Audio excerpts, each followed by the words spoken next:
Hey guys, hope everyone's doing great. This is Lasse, and today I want to talk a bit about the Metal Zone, or rather the software version of it.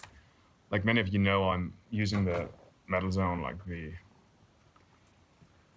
much hated Boss MT-2, a lot to boost old Marshalls and some rectifiers. Not really to add much gain, but to just use the parametric or semi-parametric EQ on it to, well, tighten it up a little and get rid of some like possibly problematic frequencies. What I'm doing is just the distortion pretty much all the way down, reduce the bass a little, sometimes the treble a little, and then like notch out some frequencies that might be hissy or buzzing or whatever. And so far there hasn't been a really convincing software version of it, at least not that I'm aware of. There's a lot of Tube Screamer stuff, good and bad, but I haven't come across a Metal Zone version. So Audified have changed that, and they released this plugin, the pedal suite, which has the Metal Zone included. And today I want to check that one out, compare it with original, and see if it does what I'm expecting from it. And if you like it, you can actually check it out in the description below. There's a link. And if you don't, well, I guess you will like it, because if it's as good as the original pedal. I mean, because the Metal Zone is just, I think it's a quite misunderstood boost for amps. I'm using this lovely ESP Eclipse with Fishman Fluence Open Core Classic pickups, and it's tuned to E standard. So let's check it out. Yeah, so for this test, I'm going to keep it in the software RAM, except for the hardware pedal, of course, for comparison. I'll be using the absolutely magnificent STL Tonality Plugin, the Howard Benson one. This one's got 5 amps. This one's modeled after Wagner Überschall. This is a wizard, I guess, and I'll be using this one, which is modeled on an old Marshall. And those old Marshall JMPs, as well as the 2203s and 800s, go quite nicely with the Metal Zone, in my opinion. So the Tonality does have plugins, pedals included, like a Tube Screamer kind of stuff here, which I'm going to deactivate for now. And I'll be using an IRM8 of my Mesa cabinet with a single M201 microphone. And this is what the amp sounds dry, without a boost, without anything.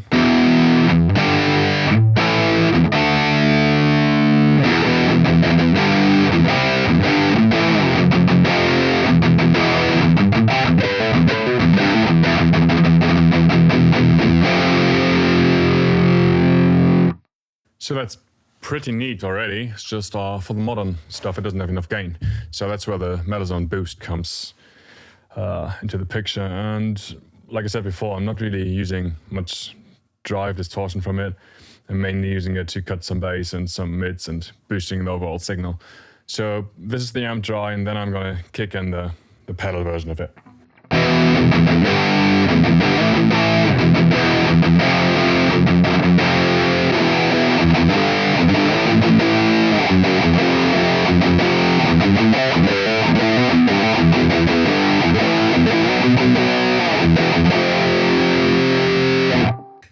So that's really like a mid boost overall, cutting the bass a little bit, cutting the treble, and notching out some very high mids there.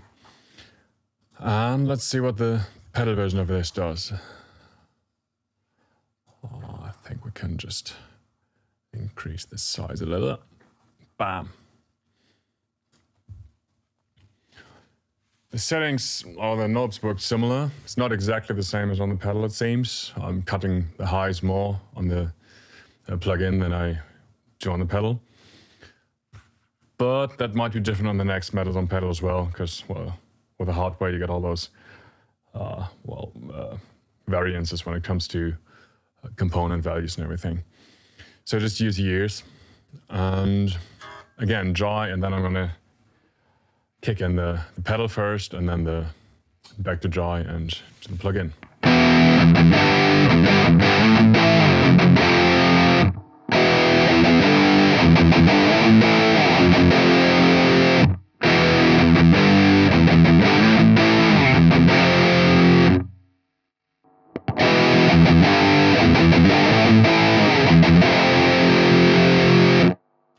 So yeah, even though the settings aren't identical, it's doing what I'm expecting it to do.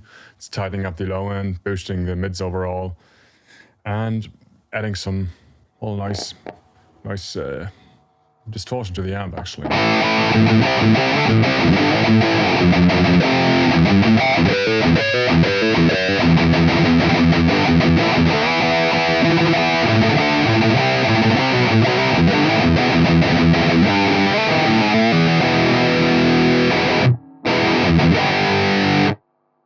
Yeah, and the way I use it is I often just boost the mids excessively and then sweep across the range to find the frequency I don't like and cut that.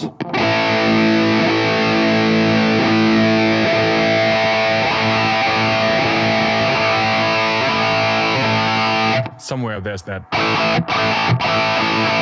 very cocked wah, but quite nasal and fizzy sounding range, so I notch that to get a smoother tone, and cut the treble to get it smoother in the very top, and some bass to tighten it up for the fast thrashy.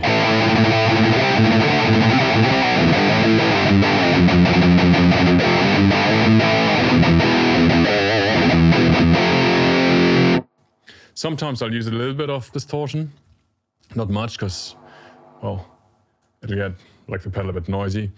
And over the top then, you can actually turn the distortion all the way down and just use the boost and it'll still sound killer.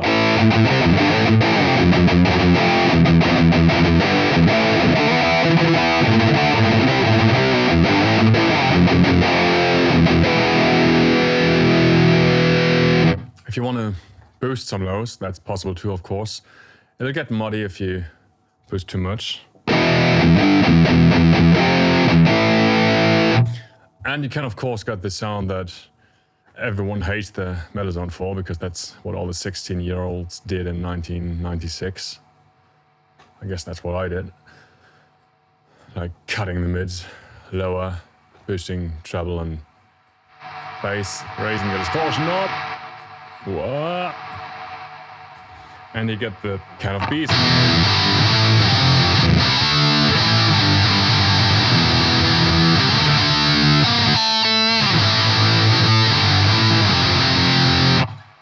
Everyone knows that sound. We've all been using it. Admit it. It's true.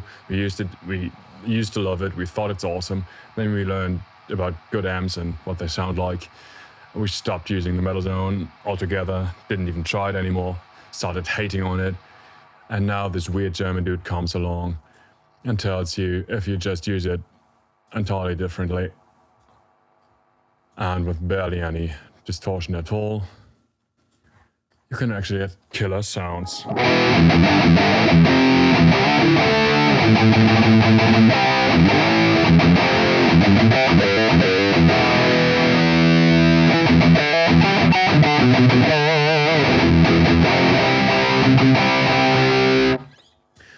Yeah, and if you do like the Melozone, you will like this plugin as well. I'm quite surprised by how much I like it, and I'll be using it more often now. If you want to grab a copy or try it out, there's a link in the description, like I said. And yeah, these might be decent settings to start with a Marshall amp. If you got a rectifier, you might want to use a little bit less bass, and I often move this one down and cut that range, for example, and not as much distortion, or rather no distortion at all, and not as much boost. Yeah, just play around with the settings a little and adjust them to your taste and match them to your amp. And like the pedal version, this plugin is very versatile when it comes to adjusting tone, because you got this semi-parametric mids, which help massively sculpting the sound you're after. So yeah, like I said, check it out, link in the description, and take care, guys.